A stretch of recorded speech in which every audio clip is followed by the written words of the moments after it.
Bushido ir KOK turnyras Vilniuje. Kovo 16 dieną Avia Solutions Group arenoje. Sergej Maslobojev, Raimundas Krilavičius, Ignas Barysas, Sergej Greičicho, Nauris Lukošiūnas, Edvinas Šalkovskis ir daugelis kitų vieno vakaro metu. Sveiki sugrįžę po reklamos, čia kovinio sporto laida Bushido ringas ir šalia manęs prieš tai laidose rodytų kovotojų treneris Sparta Fight Gym vadovas, ar ne, galima sakyti, Andrius Šipaila. Visų galų meistras. Sveikas, Andriu. Sveiki. Tai tikrai labai nemažai tavo auklėtinių dalyvaus kovo 16 dieną Avia Solutions Group arenoje vykstančiame Bushido ir KOK turnyre. Tai galbūt trumpai pakalbėkime apie kovotus, apskritai apie pasiruošimą. Intensyvėja pasiruošimas. Mes prieš laidą jau kalbėjom su tavim, sakai, su varžybiniais kovotojais mes visą laiką treniruotės darom. Bet prieš varžybas, ko gero, viskas suintensyvėja.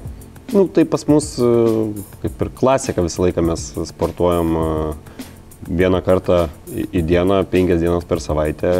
Čia kada nesiruošiam varžybom, o kada pradedam ruoštis varžybom, tai pradedam sportuoti po 2 kartus į savaitę, pridėdami ten įvairias fizinės ypatybės, kurias reikia lavinti ruošintis kovą, ir gaunasi toks pasiruošimo ciklas mėnesio laiko. Pasikalbėkime apie kovotojus, kurie ruošiasi turnyrui, perbėkime per kiekvieną. Raimundas Aflasevičius. Raimundas Aflasevičius, na, iš tikrųjų turėjo traumą, ar ne, po Grand Prix, ir tokia, ar rimta buvo trauma, ar daug laiko reikėjo reabilituotis Nu, tai tokia trauma, kad reikalinga buvo operacija, tai kai reikalinga operacija, tai nerimtų traumų, bet, sakykime, tokia ta trauma galbūt ne tiek iš pačio sporto pasiekmės ar pačios kovos pasiekmės, tiesiog ta trauma realiai buvo pasita vadinama venų varikozė ir smūgio metu susidarė trombas. Bet kadangi mes prieš turnyrą konsultavomės su daktarais, tai sakė, kad jokio pavojaus nėra ir tikrai viskas tvarkoja, nieko negali nutikti ir viskas turi būti gerai. Tai ta operacija, taip ar taip jau buvo numatyta gruodžio mėnesį, kadangi prieš šventės, kad būtų laiko atsistatyti, paskui ateinančiam metam, buvo kaip ir suplanuota. Tai tiesiog po to smūgio į koją reikėjo ir paankstinti, ir tiesiog susidarė tas trombas. Ačiū Dievui, kad kovos metu neplyšo, nes būtų reikės skubiai išvežti į operaciją net.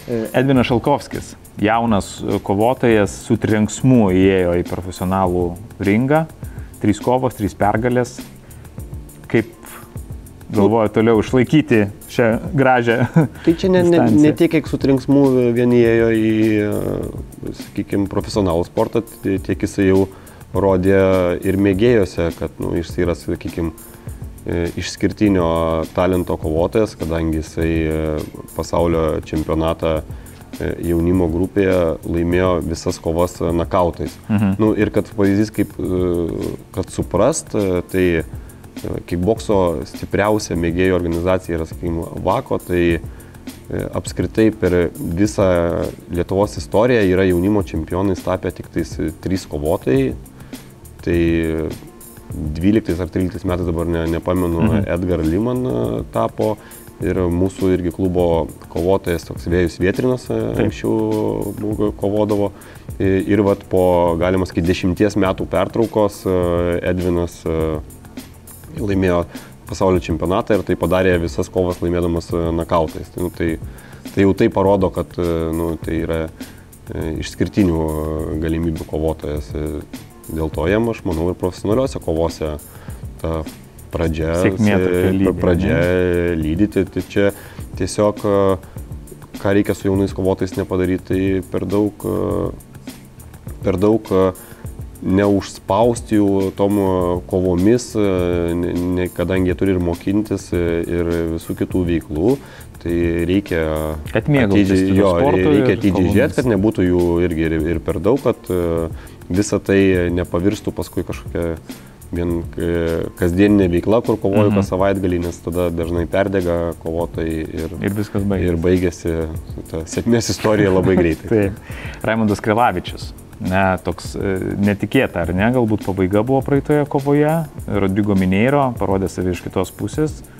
Ir su Raimundu kalbėjome ir sakė, jog tikrai galbūt neįvertino tai, ką sugeba Rodrigo Mineiro, gal jis nebuvo atskleidęs savo tam tikrų pusių kaip trenerio išvalgos? Aš nežinau, man tai jisai buvo viską puikiai atskleidęs, dėl to, kad jisai ir prieš kokius, dabar neatsimenu, prieš 3 metus berods vyko Bushido taisyklėm turnyras Vilniuje ir jisai kovojo su Jagelo kovotoju ir ten ta kova, sakykime, tiesiog gal baigėsi, kad jam kažkas tai nutiko su antakiu ir jis negalėjo atsimerkti, bet pati kova tai ten buvo sudėtinga ir aš manau, kad jis tą kovą vedė, tiesiog tas techninis nokautas toks, kur susitrenkus galvomis, ten nepraleidus smūgio, tiesiog jam nelaimingas atsigimas, o matot, kai tai yra kovose, mum netikėtas, varžovam galbūt labai tikėtas. Jie gal kažkokie kitokie. Skirtingų perspektyvų galima pačiu. Tai čia visos tos kovos yra sudėtingos, dėl to tu nežinai, kaip kada kas gali pasisukti, tiesiog padarai po varžybų išvadas ir dirbi truputį kitą linkmę ir stengiasi tą kovos rezultatą pakeisti sekančiose varžybose. Aukščiausiai lygoje, kada vyksta viskas, tai nėra taip viskas paprasta, kadangi čia kaip žiūrėtume, mes dabar žiūrim Žalgirio taip varžybas, kur pasikeitė dabar treneris, pasikeitė jų žaidimo braižas ir jie dabar iškovoja eilę pergalių, prieš tai turėjo eilę pralaimėjimų, atrodo ta pati komanda žaidžia su tais pačiais varžovais, bet rezultatas kitas, tai aukščiausiame lygyje ten viskas slypi detalėse ir tu niekada negali žinoti, kas laimės ar kaip viskas baigsis. Dėl to ir tu gali būti geriausias, sakykime, gali būti kažkokia tai Lietuvos krepšinio lygoje Žalgiris geriausia komanda, bet nereiškia, Žalgiris visą laiką laimi. Lygiai taip pat ir kovos menuose. Lygiai taip pat ir kovos menuose. Niekada negali tikėtis. Sergejus Maslobojevas, jo perėjimas į sunkiasvorių diviziją, ar kaip treneriui, tai vėl nauja taktika, naujas iššūkis? Matot, Sergejus yra kovojęs ir anksčiau sunkioj svorio kategorijai, paskui kovojo daugiau light heavyweight kategorijai. Be abejo, kad sunkiau keičiasi šiek tiek kovos tempas, bet automatiškai yra kiti smūgiai ir vėl ta taktika šiek tiek turi skirtis negu lengvesnėje svorio kategorija, bet tas, sakykime, pasikeitimas nėra toks drastiškas, kada tu kovoji jau light heavyweight kategorijai, kur jau irgi, sakykime, sunkus, ten 95 kg varžovai, tai čia nusimetus, tai realiai jie kovos dienas sveria apie 100 kg, apie 100 kg, tai tas jau nebūna, sakykime, tas kardinalus pokytis kažkoks, tai tik tiek, kad sunkiasvorių kategorija, tai gali būti ir 150 tavo varžovas. Bet tą norėjau ir pasakyti, kad jau gal atotrukis to pačio svorio. Jo, tos gali būti jau toks.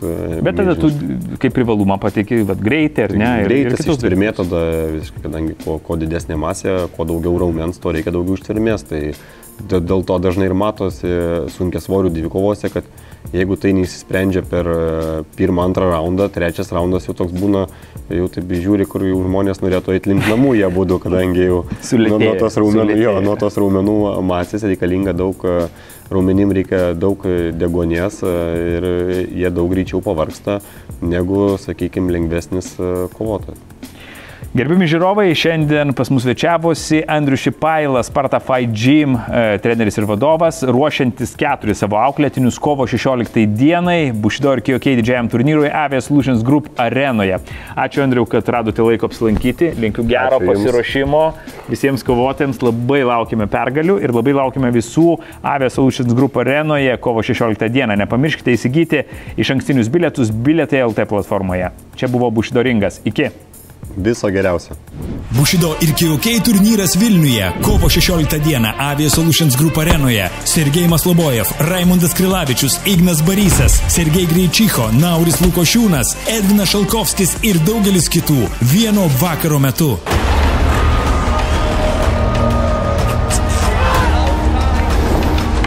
Įspūdingos kovos, tikros emocijos, įtampa ir adrenalinas. Kovos menų televizijos kanale Prime Fight HD.